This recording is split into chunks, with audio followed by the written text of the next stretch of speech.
Peggy 7.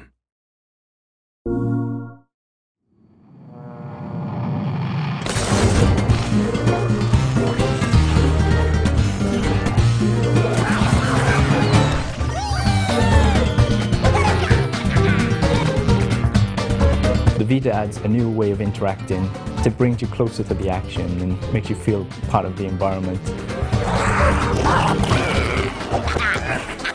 We've come from a background of being proper hardcore gamers, I suppose. So whilst on one hand we're trying to make the game appealing to a wide audience, it's got to be easy to pick up and play, we're trying to make it something that's really fun to go back to, so the more experienced players have got something to get their teeth into. When you begin the game, you're in the countryside and you've got a couple of levels to choose from. Each of those are kind of showing off different features of the console. When you complete those, you'll unlock extra levels, and eventually you'll unlock all 6 regions and you'll have 30 levels to play with. The one that I really enjoy playing is Neutron Nudger, and it's basically a puzzle game which involves the nuclear deviants, and you have to fire a beam of particles into them to charge them up, but this is all based on a sphere. So you use the rear touchpad to rotate the sphere around, front touchpad to move devices around and manipulate the puzzle. It's the tactile thing of feeling like, well, I'm actually rolling this sphere around rather than pressing left on a stick to make it rotate. The game I'm playing now is Rotten Rumble, where we have our little goofy deviant who's trapped in a wrestling arena fighting zombies. And this is a game that makes use of the rear and the front touch mechanic together to develop what we call the pinch mechanic, where the actual ring itself is deformed almost like a rubber ring, and you can use that to ping the goofer round and hit the various zombies. Again, it's a very natural, very simple control mechanism that still allows a huge degree of control over where you want your little character to go.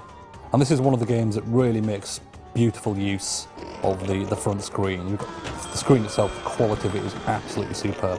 The colours are sharp, it's bright, it's vibrant, and it really does make our games look absolutely fantastic. Usually you're sort of just pressing a button and that would trigger some animation, but here you're actually physically interacting with the characters. I guess it brings you closer to the action and makes you feel part of the environment. It's certainly got that sense of immediacy. A lot of that's down to the actual power of the Vita, the hardware capabilities it's got. That we can do all of these things in real time, and it's very, very responsive. There is absolutely no lag whatsoever. All the games run at 60 frames, so they all look beautifully smooth, brilliant colours, and it really does absolutely show off the fine work that our artists have done in creating these backgrounds, models and characters. As much as possible, we try to make this a social game. We like to encourage a lot of friendly competition there. You can compete against everybody around the world, and you can also send challenges to your friends. I can send you a challenge because I've got 20,000 points on Bots Blast, and you're travelling on the bus somewhere. If you've got your Wi-Fi enabled, or even your 3G, then that challenge will pop up and it goes straight into the game and you can try and beat my score.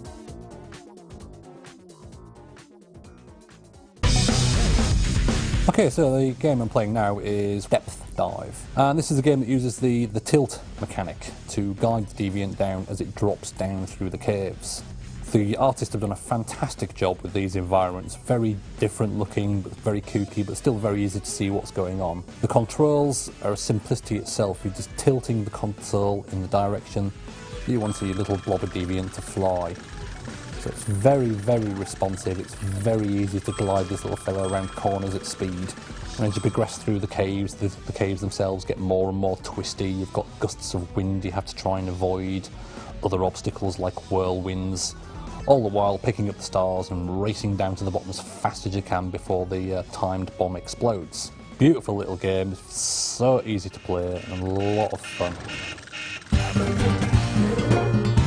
It's a great portable game to match the Vita and really shows off what the Vita can do. You've got similar power to the previous home consoles, but in a portable device, but with all these new interfaces on it as well. The new modes of interacting that we have with these devices can radically change the types of games that we can do. I kind of like that we're making a game that just doesn't use... It's a PlayStation game that doesn't use anything that's traditional in terms of PlayStation controls. It's a more immediate way of interacting with virtual environments that we create. It's kind of a new era of handheld gaming.